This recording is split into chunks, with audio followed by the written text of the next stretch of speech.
सुमित जी, हाल ही में आपकी पार्टी के द्वारा रैली हुई, जी जी।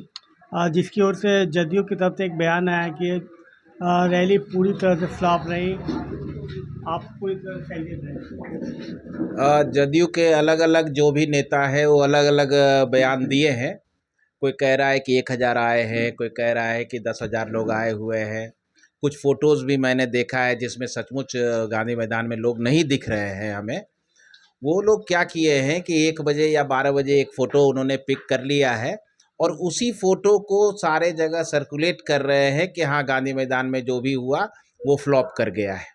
मैंने शुरू में भी कहा था कि 10 लाख लोग आएंगे इस रैली में। हाँ, ये बात तो हुई है कि गांधी मैदान में 10 लाख लोग नहीं पहुंच पाए, लेकिन आना नहीं चाहते थे ऐसा भी नहीं है, क्योंकि हम लोगों ने देखा कि जितने भी रास्ते पटना में एंट्री वाले थे वो सारे जाम हो गए।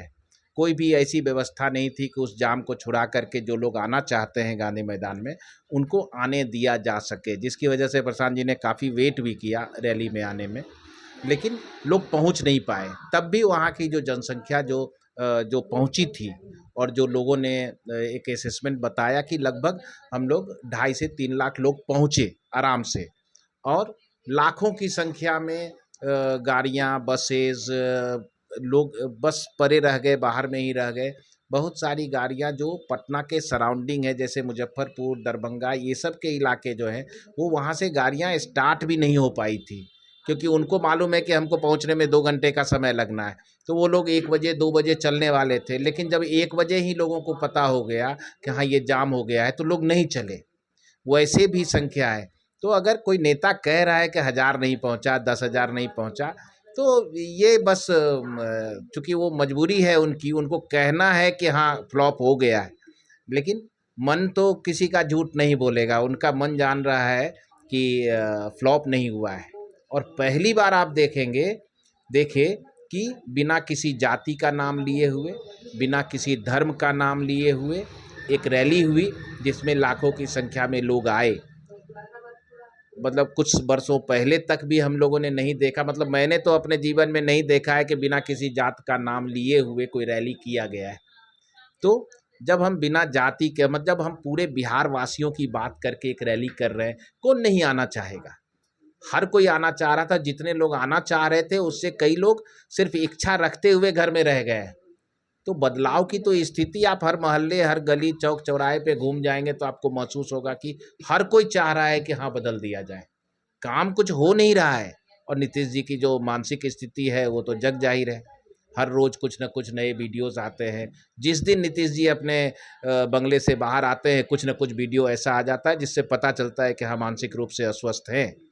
तो इसलिए पूरी तरह से सफल रहा है हमारा रैली, और हमारे रैली का उद्देश्य भी था कि लोगों तक इस बात को हम पहुंचा सकें कि सिर्फ आप नहीं हैं जो जनसुराज को चाह रहे हैं कि आए।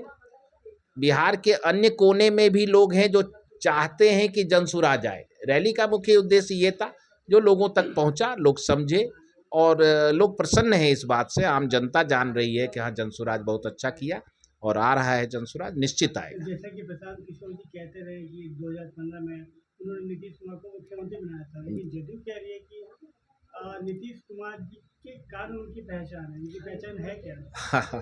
ठीक है। तो देखिए, ये जो प्रशांत जी ने कहा कि हाँ, 2015 में इन्होंने सहयोग किया था, ये भी ऑलमोस्ट सभी लोग जानते हैं। इसमें कुछ झूठ बात उन्होंने कहा नहीं है। इसके पहले वो मोदी जी के साथ रहे, इसमें भी कोई झूठ बात नहीं है।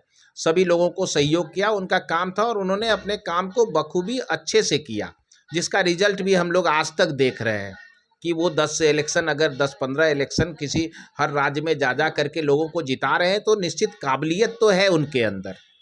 और ये जो लोग कहते हैं ना कि हाँ, नीतीश जी की वजह से प्रशांत जी का वजूद है, तो ये नेता लोग को बहुत सुनने वाले लोग नहीं होते हैं। जानबूझ के ऐसा कुछ स्टेटमेंट देते हैं ताकि कोई ना कोई सुन तो ले उनकी बात। तो ये सब सिर्फ अपने फ़ायदे को देखते हुए, और थोड़ा-सा हल्का-सा कि उनका कुछ लोग सुने कि हाँ भाई, कोई शिकायत किया है, तो इसलिए वो फालतू की बातें करते हैं। कोई महत्वपूर्ण बातें नहीं है।